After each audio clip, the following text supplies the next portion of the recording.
It was New Year's Eve, and the air was thick with celebration, but not for long.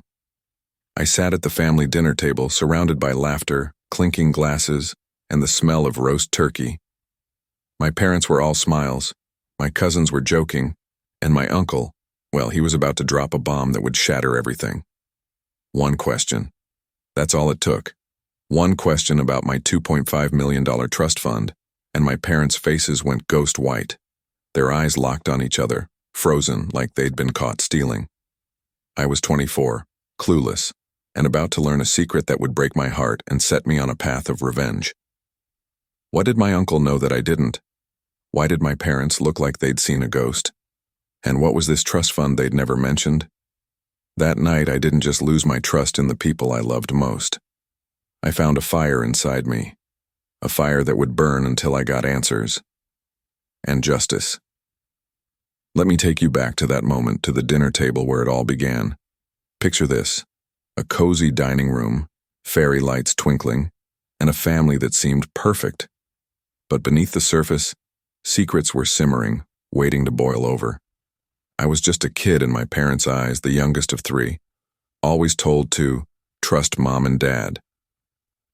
But that night, I realized trust was the last thing I could afford. My name's Sarah, and this is the story of how one question unraveled my family, and how I made sure they paid for what they did. Growing up, I thought my family was unbreakable. Mom, Dad, my older brother Jake, and me. We were the picture-perfect crew. Dad was a quiet accountant, always crunching numbers. Mom was the warm homemaker type, always baking cookies or planning family gatherings. Jake was off at college chasing his dreams. And me? I was the dreamer, working a part-time job at a bookstore, saving for a future I hadn't quite figured out yet. We weren't rich, but we were comfortable, or so I thought.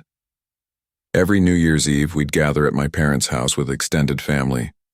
My Uncle Mike, Dad's older brother, was the loud, nosy type, always asking questions, always stirring the pot. I loved him for it, though. He'd slip me $20 when Mom wasn't looking and tell me to live a little. But that night, December 31st, 2024, Uncle Mike wasn't joking. He was serious. Too serious.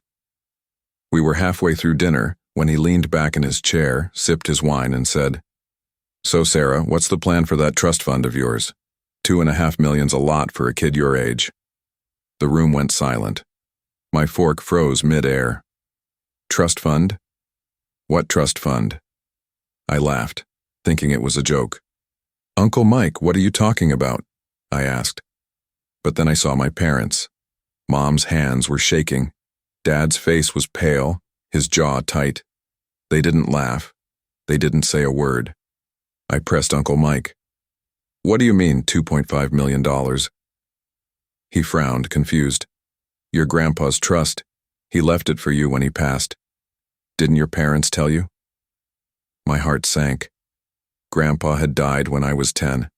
I remembered his warm hugs, his stories. But no one ever mentioned a trust. Why? That moment at the dinner table felt like a scene from a movie. A bad one. My parents tried to change the subject, stammering about dessert or the fireworks, but I wasn't letting it go. "Mom, Dad, what's Uncle Mike talking about?" I demanded. The room was so quiet you could hear the clock ticking. My cousins stared at their plates. Uncle Mike looked at my parents, waiting. Finally, Dad spoke, his voice low. "It's complicated, Sarah. Let's talk later." "Later? No way." I pushed harder.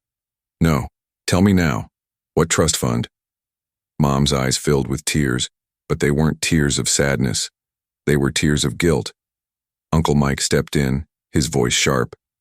"They were supposed to tell you when you turned 21. Your grandpa left you $2.5 million for your future. College, a house, whatever you wanted. I assumed you knew." I felt like the floor had dropped out from under me. 3 years. They'd hidden this for 3 years. My mind raced. Why? What were they doing with my money? I turned to my parents, my voice shaking. "Is this true?" Mom nodded, barely able to look at me. Dad tried to explain. "We were protecting you, Sarah. You were too young. We invested it for you." Invested it? That's when Uncle Mike dropped the second bomb. Invested it in what? Your failing business, Dan? My dad's face turned red. Mom gasped. I didn't know Dad's accounting firm was struggling. I didn't know they'd been using my money to keep it afloat. All those years of trust us, all those times they told me to save my pennies while they spent my millions. It hit me like a punch to the gut. I stood up, my chair scraping the floor. You lied to me. You stole from me. My parents tried to speak, but I was done listening. That night, as fireworks lit up the sky, I swore I'd find out the truth and make them pay for their betrayal. The days after New Year's were a blur of anger and questions. I couldn't look at my parents without feeling sick. They'd taken something that wasn't theirs. My future, my grandfather's gift. I needed answers, so I started digging. Uncle Mike gave me the name of Grandpa's lawyer, Mr. Thompson. I called him the next day, my hands shaking as I dialed. Mr. Thompson was kind but blunt. Your grandfather set up a trust for you, Sarah. $2.5 million to be released when you turn 21. Your parents were the trustees, meant to oversee it until you were ready. He paused, then added, but they've been withdrawing funds for years. Most of it's gone. My heart stopped. Gone?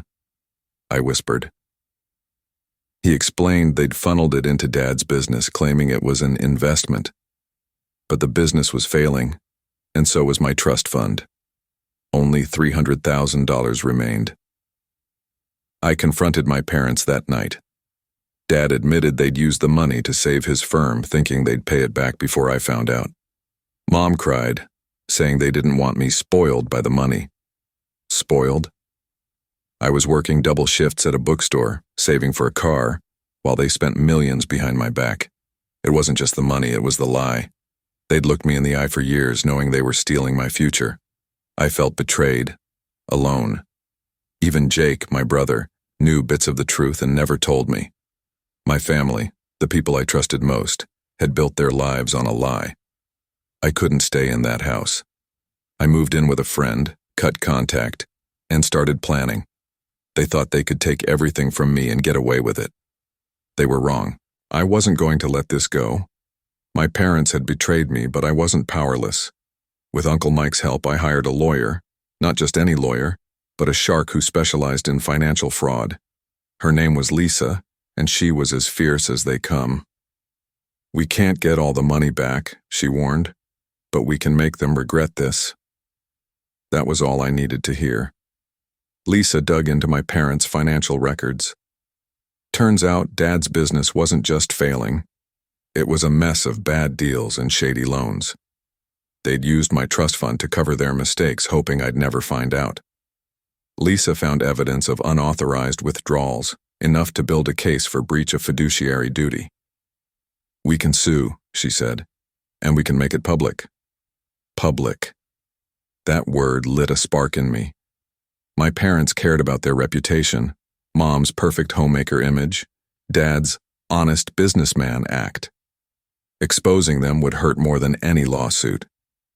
I started gathering proof, bank statements, emails, even texts from Jake admitting he knew. I wasn't just going after money, I was going after their pride. But I didn't stop there. I reached out to Grandpa's old friends, people who'd known about the trust. They were shocked, offering to testify if needed. I felt Grandpa's strength in me, like he was guiding me to fight back. My plan was simple: confront them, sue them, and let the world know what they'd done. I wasn't just Sarah anymore, I was a woman taking back what was hers. 3 months later, I was ready. Lisa had built an airtight case, and I had enough evidence to bury my parents. I asked them to meet me at Uncle Mike's house, neutral ground. They thought I just wanted to talk. They had no idea what was coming. When they walked in, they looked nervous but smug, like they could talk their way out of it. I didn't give them the chance. You stole $2.2 million from me, I said, tossing the bank statements on the table. Mom gasped. Dad tried to interrupt, but I kept going. You lied for years. You used Grandpa's gift to save your failing business. You betrayed me. I told them about the lawsuit. Lisa had filed it that morning. Breach of trust, financial misconduct, the works. I told them I'd spoken to Grandpa's friends who were ready to back me, and I told them I'd sent the story to a local reporter. Their faces crumpled. Mom sobbed, begging me to stop. Dad yelled, saying I was ruining the family. But I was done caring. They'd ruined me first. You thought I'd stay quiet, I said. You thought I'd let you take my future. You were wrong. I walked out, leaving them with the papers and their guilt. That night, I felt something new. Power. For the first time, I wasn't their little girl. I was in control. The lawsuit took months, but we won. The court ordered my parents to repay what was left of the trust, $300,000, and pay damages for emotional distress. It wasn't the full $2.5 million, but it was enough to start over. The real win, though, was seeing their lies exposed. The local paper ran the story, and their perfect image shattered. Mom stopped hosting her charity brunches. Dad's business collapsed. They moved away, unable to face the whispers. I used the money to enroll in college, something I'd always dreamed of. I'm studying business now, learning to protect my own future.